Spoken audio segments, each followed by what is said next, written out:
Hey friends, it's Ollie. Welcome back to my channel. If you're new here, thank you so much for tuning in, and for the returners, thank you for coming back. So today I wanted to talk about things that I'm doing to heal my nervous system. Essentially the things that I've been implementing to help reduce my cortisol levels and overall just help me with better stress management. Because as you guys know, I'm an anxious girl. I feel it all the time. So these are the things that have really been helping me with like reducing my stress levels. My returners know the drill, but for my new friends, go ahead and get a snack, get a drink, hit that subscribe button down below, and let's get into the video.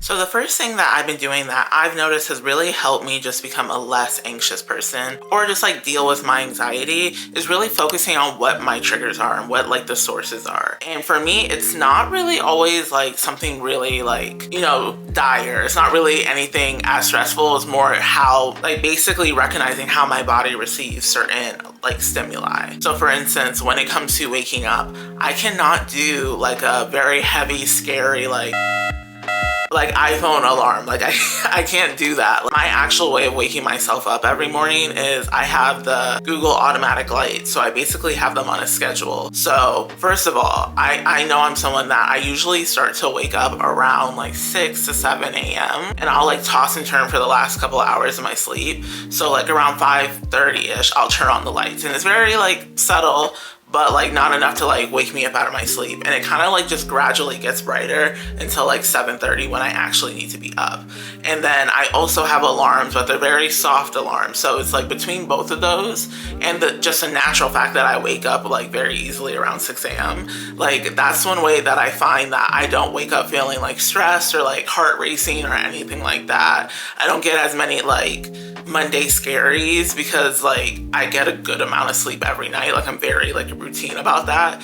And I think also making sure that I can get up early enough so I can like have time for myself, but I'm not like stressing myself to get up, and like just doing things like that I notice like, okay, this makes me very anxious. Another thing that I've noticed is I get very overwhelmed with phone notifications. And this is why I don't like TikTok so much sometimes, because like whenever I see little things like that, I'm like, should I get tested?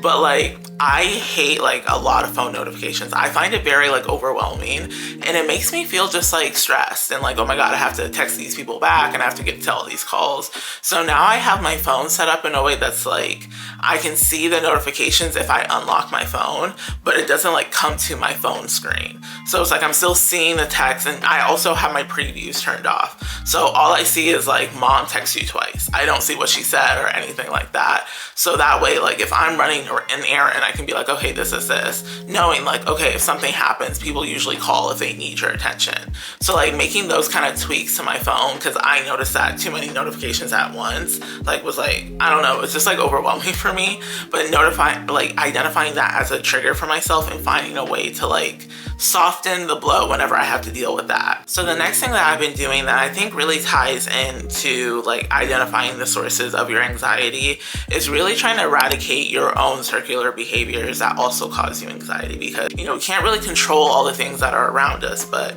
you can control the things at least that are like in your, you know, in your body, things that you do and things that are just circular and that you kind of force. So I know for myself, this is also why I love having affirmation cards, because I am a ruminator. I am someone who's like talking to myself all the time. It's probably why I love making YouTube content, because like I just get to talk to myself to a camera. I'm always thinking over things. Like I'm going over conversations in my head and things that happen in the day, or you know, making up conversations that have never happened. So I feel like having the like little affirmation card like just sat right behind me, and it's like, calm your mind.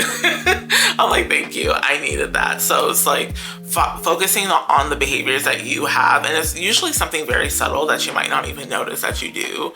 Like I know I have this thing that like once I start using my phone for real, like I get like glued to the phone. I feel like I'm very hot or cold. It's either I'm not using my phone or I'm like texting you back in a second. So I feel like sometimes that's why I have to have focus modes on my phone, because I know I will sit here and be on my phone until like 10 p.m. just because I got like sucked into it. So like finding ways to like get rid of the behaviors that you know are going to cause you anxiety, but they're almost like autonomous, like you do them habitually. So the next thing that I've been doing that I really think has been helping me a lot to heal my nervous system is really creating a daily system for care. And I feel like this is something that I do in so many different ways, and it switches every week, but like I could talk about this like till the morning come, but I just feel like there's so many little things you can do to kind of gamify your days that make you just like a little bit more enthusiastic and a little bit more excited to get really mundane things done.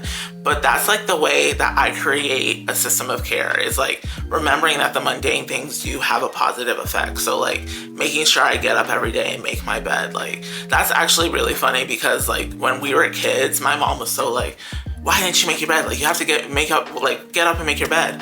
And now I'm like, she was kind of right. Like even if you're gonna get in it like later in the night, something about waking up and making your bed is like, yeah, that's a win for the day. And it's like the place looks better when the bed is made. So it's like little things. I'm gonna wake up and I'm gonna make the bed. I'm gonna make myself a little cup of tea and I'm gonna sit up. Even if I'm still tired and I'm slouched in my chair, like I'm still sitting up at the desk. Once I wake up, I don't like sit up in my bed anymore because I feel like I will just fall back asleep. So like creating a little system of care. So it's like I need to like do these little things in the morning that make me feel better, but like how can I make it in a way that I'm enthusiastic and I want to do it? And then the last thing that I've been doing that I think is really what's been helping me the most is really having non-negotiables when it comes to your mental health and dealing with your anxiety. So I really feel like for me that is one, I always have like my Sundays. My Sundays are mine. Like I do what I want on my Sundays, and it doesn't mean that I'm never like able to do anything on Sundays. Like I might go out of town and things, you know, come up, but like when I'm at home, like Sundays are my day to just be lazy, do nothing until the point that it's like, okay, I want to get up, I want to do something. Another non-negotiable I have is that my phone goes to sleep mode at 10 p.m. every single day, especially now that I don't really go out a lot at night. It's like 8 p.m. it's starting to be like, okay, get off social media, but by 10 p.m. it's really like I have to keep saying like unlock it for 15 minutes to use like any app. And it's just so something about it, so like it's so embarrassing to be on your phone. Your phone keeps telling you to get out, and every 15 minutes you're like, I need a little bit more time. I need a little bit more time. I need a little bit more time. It's like, oh my God, girl, go to bed. So I feel like having those non-negotiables that I build into that system of care is like helping me a lot to just feel better, heal my nervous system, stop being such a nervous Nelly, and calm the hell down. So if you made it to this part of this video, I hope you're feeling a little bit better and you have a couple tips in your arsenal for how you're going to heal your nervous system. If you like this video, please give it some love down below. Make sure to subscribe so you don't miss any new videos, and I will see you guys in the next one.